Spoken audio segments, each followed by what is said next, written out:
Customs officers forced a family out of their car with guns drawn. Thanks for joining us. I'm Monica Dean. Cell phone video captured the moment officers at the San Ysidro port of entry drew their guns on a family returning home from a funeral in Mexico.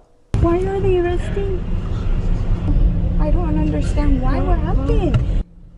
This video shows the officers pointing guns at children and an elderly woman who was so overwhelmed she had to be rushed to the hospital. The family says this whole traumatic experience was a mix-up, a case of mistaken identity over a very common name. Customs and Border Protection has not responded to our repeated questions about this incident. NBC7's Shelby Bremer starts us off this half hour with a closer look at this terrifying incident. Joshua DeRozzo has been crossing the border several times a month for his entire life. He says he never imagined his family would be treated like this. Daddy, listen what they say, okay, Papa? No, again, don't be scared, okay? Don't be scared, okay? Pick up your seatbelt, baby. That's Joshua DeRozzo's family, comforting one another as they watch relative after relative walk backwards with hands up towards border agents with guns drawn. I'm so scared. Joshua and his family were returning from his cousin's funeral in Mexico Thursday when a trip they've made many times took a turn. And I handed the lady all of our paperwork, and when I handed her the paperwork, she looked immediately at two officers and she said yes. Joshua says the agents drew their weapons and told everyone to get out of the car one by one, including two children and his 75-year-old aunt who had just laid her son to rest. Words can't explain, knowing that the guns are there at them and you can't do anything about it to stop them. I really wanted to yell something out or, run away, get closer to them, but I was scared that if I did that, someone was going to get shot. They were each handcuffed and taken to a holding tank. That's where Joshua says he found out they were looking for a man named Jorge Gonzalez, his cousin's name, but also a common one.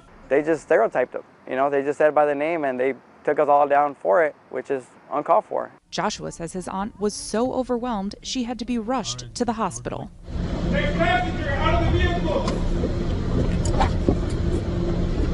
Walk backward! Keep walking! And his son, a 15-year-old football player and Muay Thai champion, was so traumatized he hasn't been able to return to school since. That breaks my heart. So it breaks down because, shoot, he won championships, gone all over the place. He was about to go to Thailand soon, and now he's just broken down. Joshua says he has to go to Mexico to care for his goddaughter, his late cousin's 5-year-old girl. But this has changed his approach. Honestly, we're scared of going to Mexico. And it's not to go to Mexico, it's actually to come back. Joshua says he's speaking out because what happened to his family could happen to anyone with a common name. He wants to save other people from the heartache and the fear. Shelby Bremer, NBC7. So there's a lot to unpack in this report. The video and the family's experience raise a lot of questions, and our team has been working to get answers. Joining me now is NBC7's Shelby Bremer, who has been following this story from the beginning. And Shelby, it's been weeks now since that incident. Has CBP responded with anything? Yeah, Monica, so they still have not answered any of our multiple questions. We're still pushing for answers, but now we do have a major update. Our reporting made its way to a member of Congress who tells me Customs and Border Protection has now opened an investigation into the incident. Daddy, listen what they say, okay, Papa? No, again, don't be scared, okay? Don't be scared, okay? Pick up your seatbelt, baby. This video shows customs officers at the San Ysidro port of entry detaining Joshua DeRozzo's family late last month.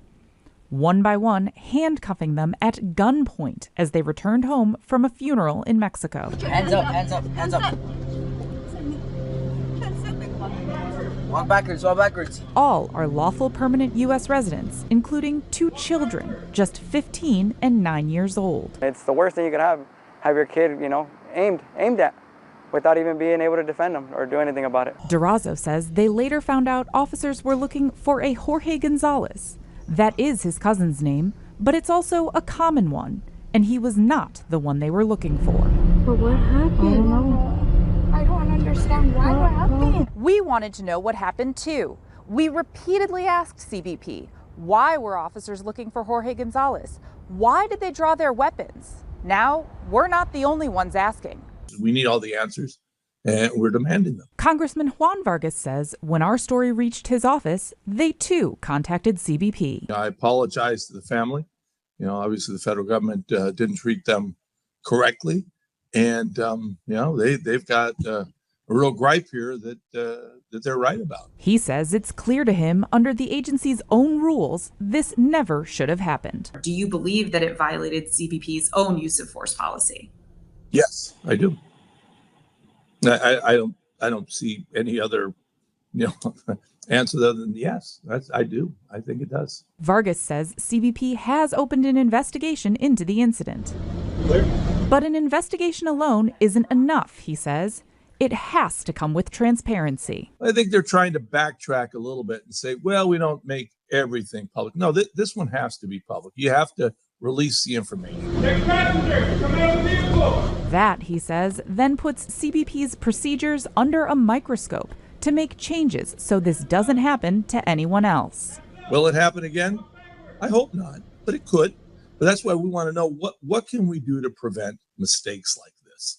And what can we do? Vargas says there are heightened security concerns at the border, but those must be balanced with respecting the rights of those crossing. Shelby Bremer, NBC7.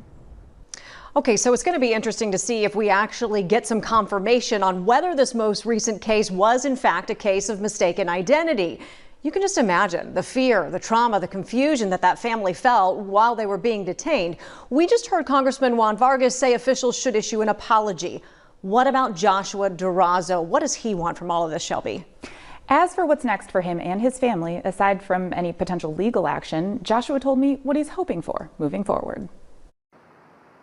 I wanted to know if that was protocol, because even when I asked the officer, the supervisor that I spoke to, I did not get his name. The supervisor that I spoke to, I told him that there was kids in the car, and he's the one that told me that there was not going to be any guns drawn to them. So when we're in the holding area in the secondary, I asked him, and I said, hey, the guns were drawn at the kids. He said, no, they were aimed at the vehicle. I said, but the kids were in the vehicle when they were getting out the vehicle when you were aiming at them. And he's like, no, we did our part.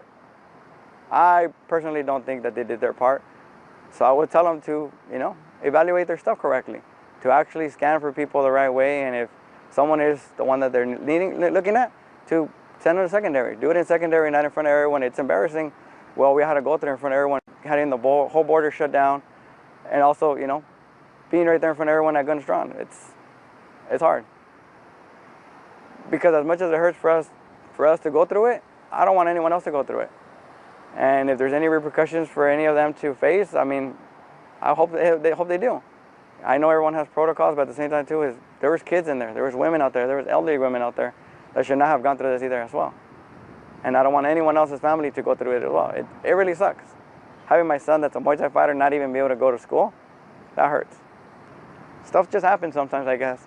But I just hope, they try to do the right thing and try to make it up, to us for the hard time, and also have better protocols. Have better stuff to protect people. We don't want anyone to get injured, in the process of it. So I'm pretty sure they didn't either, but, it just scared the shit out of us, all of us.